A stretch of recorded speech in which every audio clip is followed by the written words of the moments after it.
Well, I'm in a rest area just north of San Antonio near the town of Kerrvile in the hill country, and I'm nervous. There is a massive thunderstorm coming this way, 1/4 inch size hail, wind gusts to 70 miles an hour. The weather service is advising people to get in to a low room somewhere into protection, and I'm sitting in a car. And there's just nowhere to go. There's no way to get safe. And that's part of being on the road. It's the part that we don't, as nomads, we don't like to talk about it. But we just have to get through it.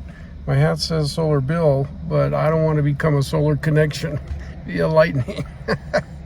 That's the kind of electricity that none of us want to play around with. Well, I'll keep you informed about what happens.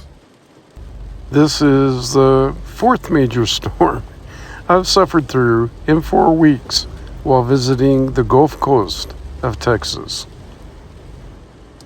They've had flood warnings for over 300 miles now. So there's really no way that you could drive out from underneath this storm. It is a massive storm spanning from central Texas all the way to the coast. I received an alert. Be prepared to take shelter in a first floor room somewhere. Vehicles are piled up in the rest area, bumper to bumper, because people can't see the road. So everybody's been getting off the road. Fortunately, I knew this was coming, and I got myself prepared. You could say I've had bad weather the entire trip.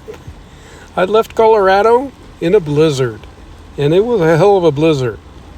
And it was freezing cold in Arizona. And following that, well, in the Gulf, I've had horrible weather. The reality is, if you're living in a van, you're going to have some bad weather. There's just no way around it. You're going to face a really bad thunderstorm, a snowstorm, various kinds of weather, tornadoes. There's a lot of things you can hit out here on the road. But it's going to happen. So that was a harrowing night. I don't know if I looked tired or not, but the rain lasted literally all night. There were threats of local flooding. I wasn't too worried about it because we were on a big hill. And if it's going to flood, it's not going to flood on the hill. It's going to run down from the hill. So the flooding wasn't my concern. My concern was the tremendous lightning. And try as I might, I never did seem to be able to catch it really well on the video. But trust me, it was disconcerting to have that much electrical force. Of course, in theory, you're not grounded to the earth with your tires, but I think a direct hit by a lightning strike would make life extremely difficult. It was interesting because you could see the storm approaching on the weather maps, and they were being updated apparently, and it kept turning out that I was going to go through the heart of this storm. Nixie was terrified, and I mean terrified. And so I had to calm her down and let her know that Daddy's here and she's going to be all right. But she put on quite a performance, and I knew she was worried about all the loud thunderclaps and the lightning bolts flashing out the window. I did have my contingency plan. In the worst case, I was prepared to go to the rest stop bathroom, which was fully grounded, I was told. So not really that much to worry about. At least I had a place to go. Now these pictures are of a different rest area. The rest area where I was did not have a storm shelter. So at some point you've got to find the best shelter you can. If it's your vehicle, that's better than nothing. It turns out that a vehicle will become a sort of Faraday cage in the event of a lightning strike. I got a little Nixie down here. And you'll probably survive a lightning strike.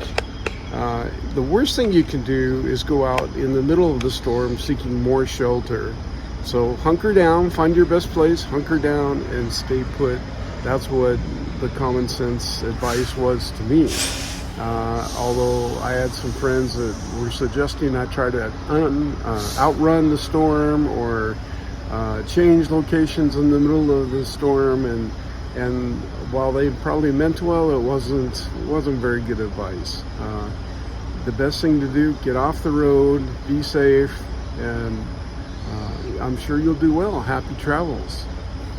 Well, one way you will get through it. We all have to face inclement weather. These things do happen from time to time, and once you've prepared, you've done everything you can do, what else is there? You've just got to go through it. If you're in the van, as I said, long enough, you will hit some bad weather. So I hope you have a wonderful trip. I hope you enjoyed my trips. I really enjoy having you guys in your comments, and it just means so much to know that I'm not alone out here, that really I have a very big family.